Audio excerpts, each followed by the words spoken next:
Chapitre 4. La veille du solstice d'hiver, le temps se radoucit brutalement. La neige fondante s'égoutta au bord des toits de Tintagel. Les chemins de ronde, durcis par le gel, se transformèrent en bourbiers, et un léger brouillard s'étendit sur la mer, enfin calmée. L'après-midi, un timide soleil réchauffa les hautes murailles, et Igerne, pour la première fois depuis bien longtemps, sortit dans la cour, pour humer avec bonheur cet air presque printanier. Uther lui avait juré de revenir la nuit du solstice d'hiver. Mais comment le pourrait-il, alors que l'armée de Gorlois surveillait les alentours? Toute la journée, elle se sentit préoccupée, nerveuse. Même la présence de Morgane, qui tournait autour d'elle comme un petit chien excité par le changement de climat, l'irritait. En fin d'après-midi, le père Colomba vint demander à Igerne d'interdire aux gens de Tintagel d'allumer des feux, comme il le faisait habituellement à cette date, et de les inviter à se rendre à la messe, qu'ils célébraient dans la soirée. Igerne, qui, depuis qu'elle avait reçu les derniers sacrements, était de plus en plus hostile à la nouvelle religion, ne dissimula pas sa réticence. Puis, elle finit par céder. Ambrosius s'était révélé un bon chrétien, les adeptes du Christ étaient chaque jour plus nombreux, et la foi chrétienne ne manquerait pas de s'étendre à tout le pays. Uther, de son côté, observait strictement, en apparence du moins, les divers rites du christianisme. Ne devait-elle pas se soumettre à son tour? Elle se rendit donc à la chapelle du château. Mais Uther accaparant toutes ses pensées, elle n'entendit pas un mot de l'homélie du père Colomba. Lorsqu'elle gagna les cuisines, la nuit était tombée. Elle s'entretenait avec ses femmes du repas du soir, lorsqu'un bruit de chevaux, au loin, la fit sursauter. Elle se couvrit la tête à la hâte et se précipita dehors. Pressée contre l'une des hautes grilles de bois de la cour, elle aperçut des hommes, vêtus à la romaine, comme ceux du duc de Cornouailles, discutant véhémentement avec les gardes qui leur barraient l'entrée en les menaçant de leurs lances. « Le seigneur Gorlois a laissé des ordres, » hurlait le chef des gardes. « Personne en son absence n'a le droit de franchir ses portes. »« Je suis Merlin, de Grande-Bretagne » résonna dans la brume, la voix reconnaissable entre toutes. « Oserez-vous refuser le passage aux messagers des dieux, aux conseillers du roi ?» Les gardes firent mine de reculer, mais une autre voix s'éleva alors. « C'est moi qui oserais vous le refuser, vieux sorcier. Le duc de Cornouailles a particulièrement insisté pour que vous n'entriez pas à Tintagel. Au nom du Christ, je vous l'ordonne, éloignez-vous d'ici et regagnez le royaume des ténèbres dont vous n'auriez jamais dû sortir. » Igerne, malgré le peu d'estime qu'elle lui portait, ne put s'empêcher d'admirer le courage avec lequel le père Colomba, car c'était lui, se dressait contre Merlin. Il n'était pas facile de défier ainsi le vieux magicien, ni de brandir dans sa direction, comme il le fit au même instant, la croix de bois qui pendait à sa ceinture. Mais Merlin, sans se laisser démonter, partit d'un grand éclat de rire dont l'écho se répercuta jusqu'au sommet des murailles, puis « Vous êtes mon frère dans le Christ » s'exclama-t-il. « Votre Dieu et mon Dieu ne font qu'un. Pensez-vous vraiment m'intimider avec vos exorcismes? Et me prenez-vous vraiment pour l'un de ces démons sortis des enfers? Ces hommes qui m'accompagnent ne sont pas des diables non plus, mais simplement de malheureux soldats qui ont froid et faim après avoir longtemps chevauché dans la bruine. Et oserez-vous interdire aussi l'entrée au maître de ces lieux, au duc Gorlois lui-même » lança Merlin d'une voix de stentor à l'approche d'un cavalier sortant au galop des profondeurs de la nuit, enveloppé d'une vaste cape rouge brodée d'or. « Place, qu'on apporte une torche, et voyez s'il ne porte pas à son doigt le sceau du duc de Cornouailles. » À ces mots, Igerne serra rageusement les poings. Laissez-moi voir cet anneau, ordonna-t-elle sèchement en fendant la foule des soldats, précédés d'un porteur de torches. Est-ce vraiment le sceau du duc ? Oui, madame. Voyez, je vous prie, ne reconnaissez-vous point votre mari ? Et Igerne, se baissant pour regarder l'anneau à la lumière vacillante de la torche, reconnut au même instant la voix bien-aimée, les longues mains et les serpents familiers tatoués en bleu autour du poignet. Ainsi, il était venu. Il était venu au soir du solstice d'hiver, comme il l'avait promis. Mais pourquoi Uther portait-il au doigt le sceau du duc de Cornouailles ? Gorlois serait-il mort ? Se demanda Igerne, tandis que ses genoux se dérobaient et que tout se mettait à tourner autour d'elle. Lui, le visage toujours dissimulé derrière les plis de sa cape, murmura vivement tout près de son oreille. « Allons, madame, ressaisissez-vous, je vous en prie, et arrangez-vous vite pour que nous soyons seuls. Ce prêtre a le regard perçant, et j'aimerais qu'il continue de croire que je suis bien Gorlois. » Igerne, retrouvant aussitôt toute sa lucidité, donna rapidement des instructions pour que les soldats, maintenant tous entrés dans le château, et Merlin soient convenablement restaurés. Puis, elle ordonna qu'on porte dans sa chambre le vin, les gibiers froids et le fromage que le duc de Cornouailles était censé avoir réclamé. Une légère bousculade se produisit lorsque Morgause, croyant reconnaître Gorlois, se précipita pour le saluer, alors que la haute silhouette s'éloignait déjà vers l'escalier. « Non, pas ce soir, Morgause. Gorlois est fatigué, vous le verrez demain, » intervint Igerne. « En attendant, prenez Morgane dans votre chambre, elle dormira avec vous cette nuit. »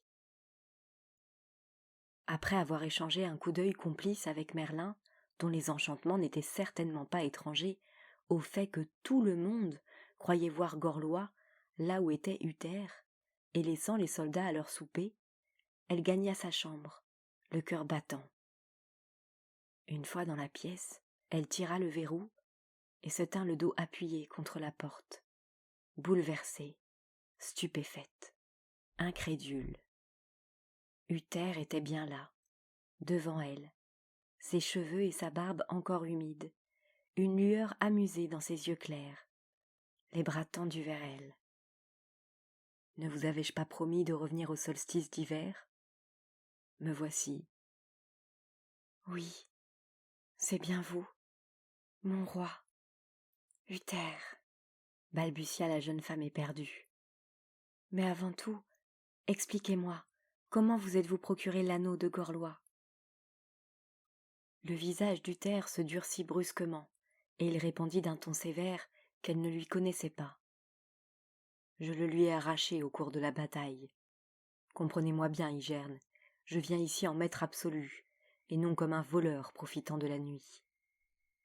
Mon déguisement n'avait pour but que de préserver votre réputation. Je ne voulais pas que l'on puisse vous accuser d'adultère, mais je suis ici de mon plein droit. Gorlois a trahi le serment de vassalité qu'il avait fait autrefois à Ambrosius et qu'il m'avait renouvelé. Il s'est rendu parjure et doit être châtié comme tel. Quel haut roi pourrait tolérer qu'un seigneur, lui ayant juré fidélité, reprenne sa parole et bafoue son autorité ? Gorlois est déjà responsable de l'échec d'une année de lutte contre les Saxons.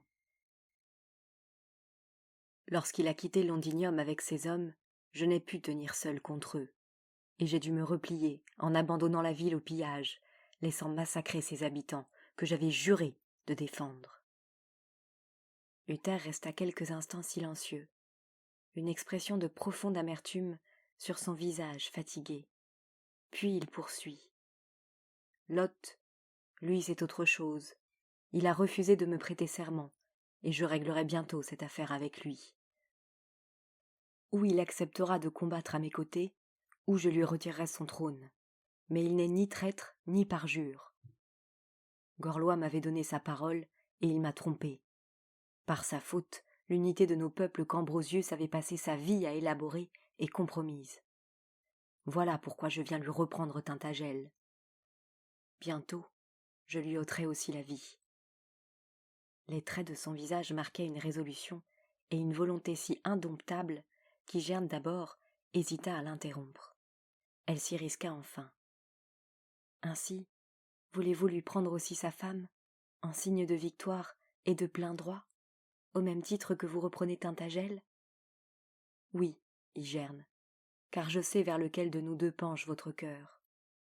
La nuit de la tempête, lorsque vous m'avez prévenu de l'attaque de Gorlois, grâce à vous j'ai sauvé ma vie et celle de mes hommes. Grâce à vous, au moment où il vint me surprendre, j'étais prêt, l'épée à la main. C'est ce jour-là que je lui ai coupé 3 doigts et enlevé son anneau. J'aurais voulu trancher toute la main et la tête, mais le traître est arrivé à s'enfuir. »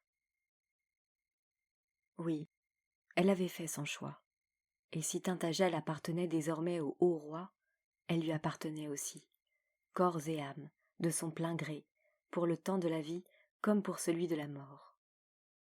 Uther se leva, repoussa le siège sur lequel il était assis, et s'approcha d'Igerne, si près qu'elle sentit son haleine sur sa joue. « Vous ne dites rien, Igerne. Êtes-vous heureuse que je sois là? Ou seriez-vous encore fidèle à Gorlois? »« Non, Uther, c'est vous que j'attendais, que j'espérais, mais... »« Alors venez, murmura-t-il en l'attirant dans ses bras. Venez. Il y a si longtemps que j'attends cette minute. Aurais-je seulement rêvé que vous m'aimiez, que vous me désiriez? Non, répondit-elle dans un souffle, abandonnant sa tête sur son épaule, emportée dans un tourbillon de sentiments contradictoires. La certitude, l'émerveillement, la joie, la confiance, mais aussi la peur, une sorte de panique soudaine en se sentant glisser sur une voie qui lui interdirait tout retour en arrière.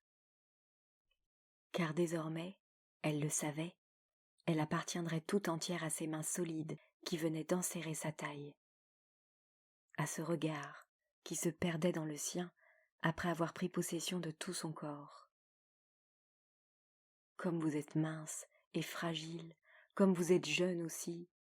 Est-ce vraiment votre fille, l'enfant brune que j'ai vue tout à l'heure dans le grand vestibule? Oui, c'était Morgane. Igerne s'aperçut soudain qu'Uther était intimidé, et que, malgré toutes les rumeurs qui couraient sur sa vie amoureuse, il paraissait indécis, hésitant, cherchant ses mots. Mais brusquement, il se pencha sur elle, prit son visage presque brutalement entre ses mains et l'embrassa fougueusement sur les lèvres, en murmurant « Ne craignez rien, Igerne, ma reine, ne craignez rien, mais je vous désire depuis si longtemps. » Non, elle ne craignait rien. Elle s'étonnait seulement de cette chaleur étrange qui l'envahissait, de cette irrésistible attirance qui soudait son corps à celui d'Uther, comme si elle avait voulu se fondre en lui, à jamais. Alors, soudain, elle eut peur de cette extraordinaire pulsion qui venait de s'emparer d'elle, annihilant sa volonté. Elle devait lutter pendant qu'il était encore temps, pendant qu'elle était encore un peu elle-même. « Ces serpents, » dit-elle en se dégageant de l'étreinte d'Uther pour lui prendre les poignets.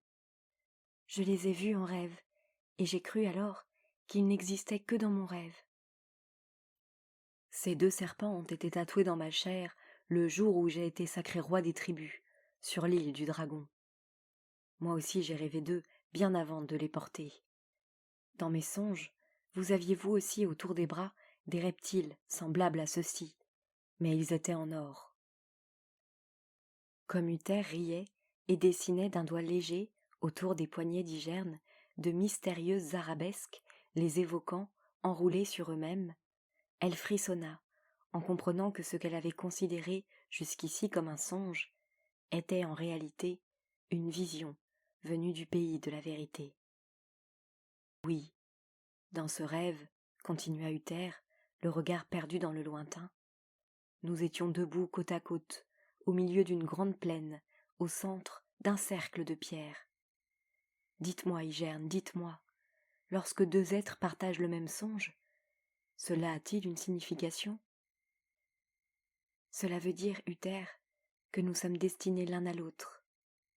Uther, mon roi, mon amour.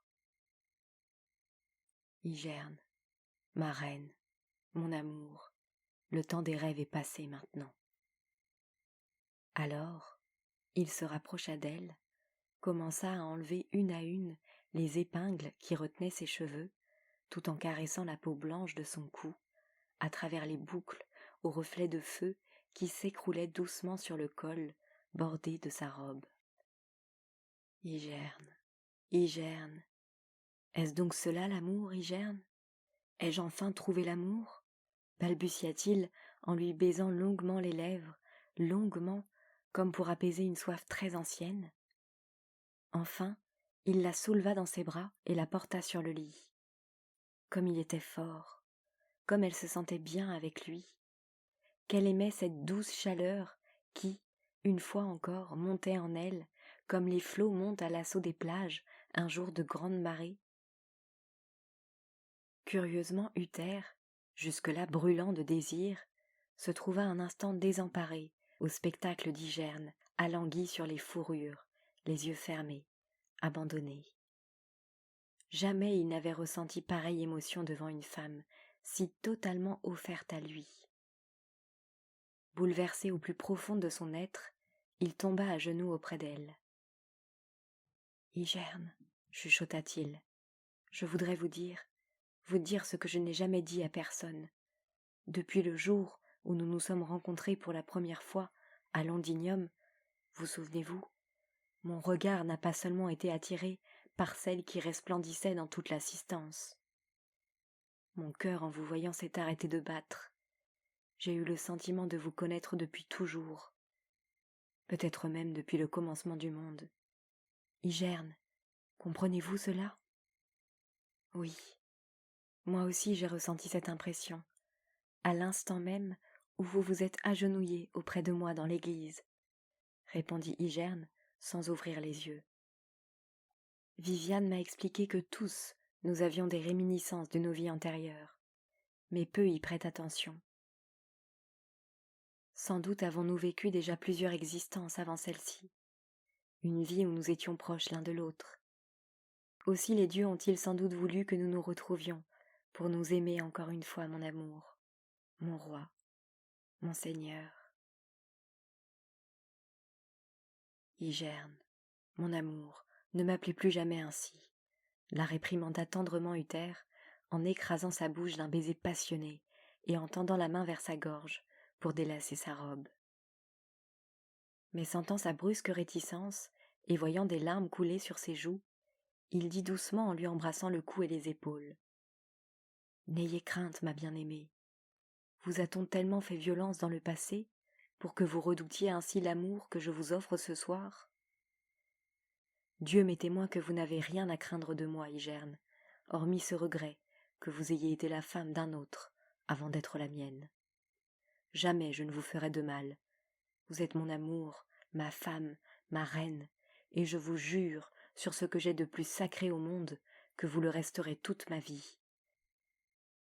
Jamais aucune autre femme ne prendra votre place, jamais je ne me séparerai de vous, de toi. » Sa voix tremblait de passion. Ses mains entr'ouvraient fiévreusement, délassaient la longue robe brune d'Hygerne, qui n'opposait plus, désormais, la moindre résistance. Elle était nue, dans ses bras, consentante, follement heureuse de l'être. Plus rien ne les séparait. Elle était avec lui comme elle l'avait tant rêvé, tant attendu. « Je t'aime, Hygerne, je t'aime », ne se lassait pas de murmurer Uther, la bouche perdue dans ses cheveux. « mon amour, mon cher amour », répétait-elle, haletante, incapable dans son abandon d'articuler un autre mot. Malgré 5 ans de mariage, elle ignorait encore tout de cette communion intense et miraculeuse qui existe parfois entre un homme et une femme.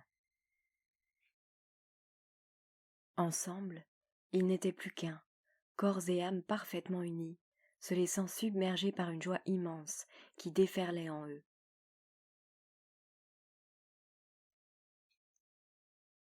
Lorsqu'Uther enfin s'endormit, la tête sur son épaule, anéantie de bonheur, elle continua longtemps à caresser sa peau frémissante des ondes de l'amour. Elle ne ressentait plus ni angoisse ni honte, gagnée par un indicible sentiment de plénitude et de fierté. En se donnant à Uther, elle venait de découvrir une partie d'elle-même qu'elle ne connaissait pas. Levée dans les bras de son amant, les yeux grands ouverts dans le noir, elle avait l'impression de naître une seconde fois.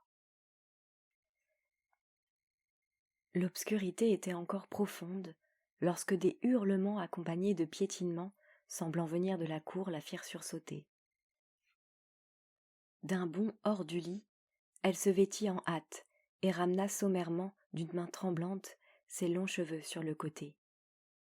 Quelque chose de grave se passait, elle en était certaine.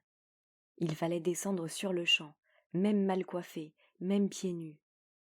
Mon Dieu, si c'était lui, Gorlois, qui revenait, que ferait-elle pour éviter un carnage? Se tuer en se jetant dans la mer du haut de la falaise? Affolée, elle se précipita dans la cour où régnait un grand tumulte.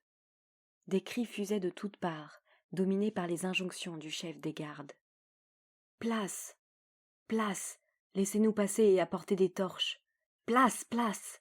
Le duc de Cornouailles est mort! »